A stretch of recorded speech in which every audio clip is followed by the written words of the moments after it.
जय हिंद दोस्तों, मैं इब्राहिम। आप देख रहे हैं जिस तरह से मांडीपाड़ा के अंदर में तोड़क कार्रवाई कल के दिन हुई। बरसात का मौसम चालू है और हल्की सी रिमझिम बारिश हो रही है।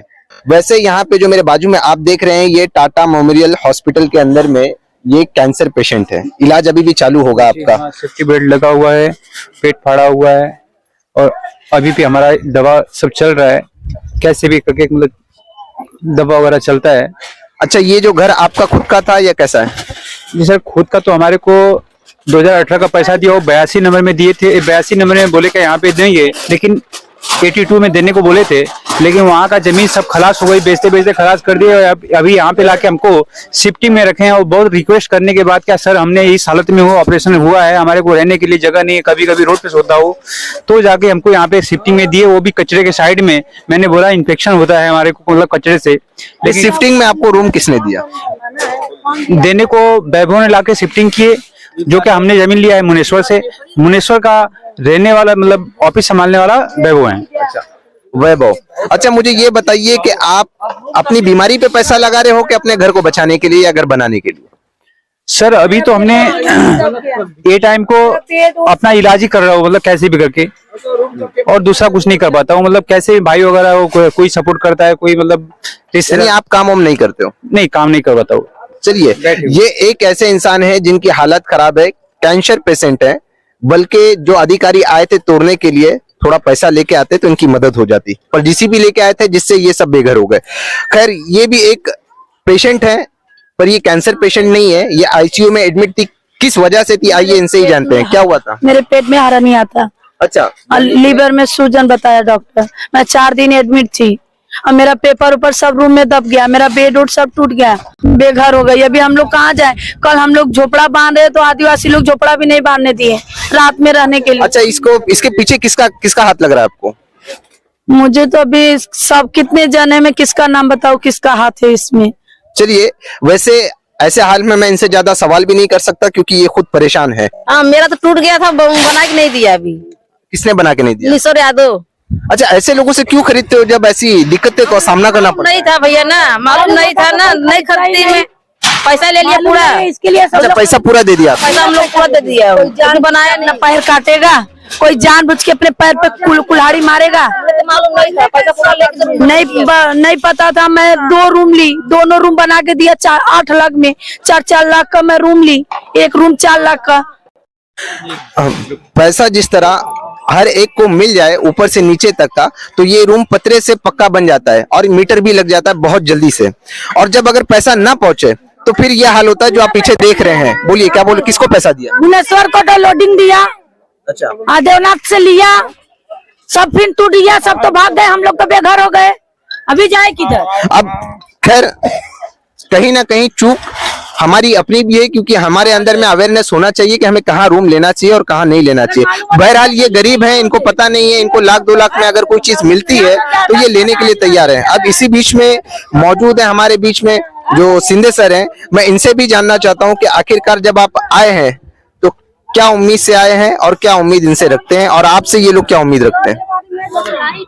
हम तो इसलिए आए हैं कि पहले से हम इस विभाग में काम कर रहे हैं पिछले 22-25 साल से, और लोगों में जागरूकता फैलाने की हमने पूरी कोशिश की है। लेकिन लोग अपनी मजबूरी के चलते, हर एक का अधिकार है रोटी कपड़ा मकान, तो मकान तो कोई 25-30 लाख 50 लाख का तो खरीद नहीं पाता है। बिल्डिंग में तो हर आदमी अपनी कमाई के हिसाब से अपने परिवार के लिए छत बनाता है।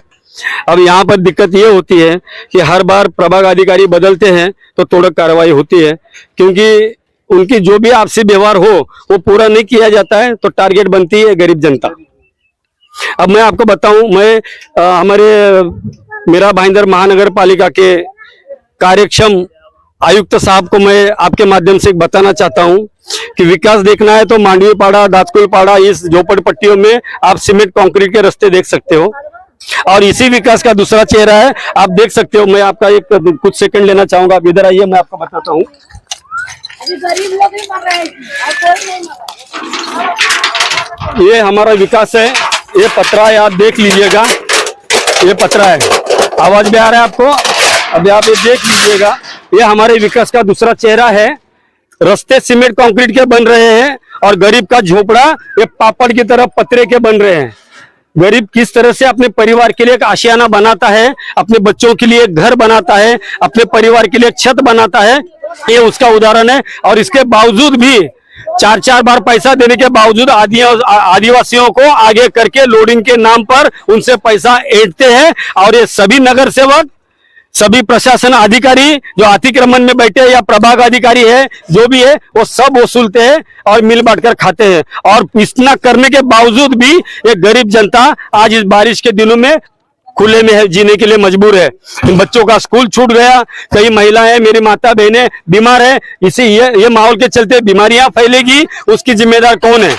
मैं आपसे एक सवाल करना चाहता हूं। जैसे आपने कहा कि नगर सेवक, अधिकारी, आपके खुद रिश्ते में आपकी सगी भाभी भी जो है ये भी महापौर रह चुकी है, तो कहीं ना कहीं ऐसा लग रहा है कि आपने उनको भी नहीं छोड़ा है। भाई साहब, मैं एक बात बड़ी जिम्मेदारी से बोलता हूँ, मैं भी किसी न किसी पार्टी से जुड़ा हुआ हूँ और मैं किसी का मोहताज नहीं हूँ। काम करने के लिए जज्बात चाहिए, इधर से आता है समाज सेवा, इधर से आती है दिमाग से, वो राजनीति होती है। हमारी बात है वो दिल से सीधा यहाँ से आती है, यहाँ से ऐसे डाइवर्ट होकर नहीं आती है। इसलिए राजनीति वाली बात नहीं करेंगे। मेरे लिए जनता सर्वोपरि है, जनता के आगे कोई नहीं है। हमारे सभी नेता भी यही कहते हैं, जनता पहले है। लेकिन कुछ नेता लोगों का कहना, कथनी और करने में अंतर होता है। अब रही जो आपने सवाल पूछा, जो भी दोषी होगा उसके ऊपर कार्रवाई होनी चाहिए। मैं तो मांग करता हूं, पहले भी कर चुका हूं, अधिकारियों को बोल चुका हूं, आज की बात नहीं कर रहा हूं। पिछले 20 साल में, 25 साल में जो भी यहां पर काम हुआ है, उन नगर सेवकों पे कार्रवाई की जाए। जिनके कार्यकाल में काम हुआ है, ऐसे जो प्रशासन के अधिकारी थे, उनके ऊपर कार्रवाई हो जाए। भले वो रिटायर भी हो गए हैं तो उनसे नुकसान वसूला जाए और गरीबों को न्याय दिलाया जाए, यही मेरी मांग है। चलिए, बहुत बहुत शुक्रिया हमसे बात करने की। जो हालत है इस वक्त राजनीति करने की नहीं, बल्कि इनके साथ में कदम से कदम मिला करके इनके हक को दिलाने की है। और जो इनके साथ रहेगा, मैं समझता हूं कि वही सबसे बेहतरीन नेता भी है, वही सबसे बेहतरीन समाज सेवक भी है। ना कि इनके बीच में आकर के अपनी वाहवाही बटोरने वाला इंसान मैं नहीं समझता कि वो बेहतर इंसान है। हाँ, दुख में शामिल होना, फिर चाहे वो कोई भी हो, हम हो या आप हो, ये एक इंसानियत है। अब जिस तरह से देखना ये है कि जो शिंदे जी हैं, इनकी लड़ाई इनके साथ में कितनी लंबी होती है और इनको इंसाफ किस तरीके से मिलता है, मिलता भी है कि नहीं मिलता है, ये आने वाला वक्त बताएगा। आप देख रहे हैं मनोदय न्यूज, मैं हूं इब्राहिम। जय हिंद।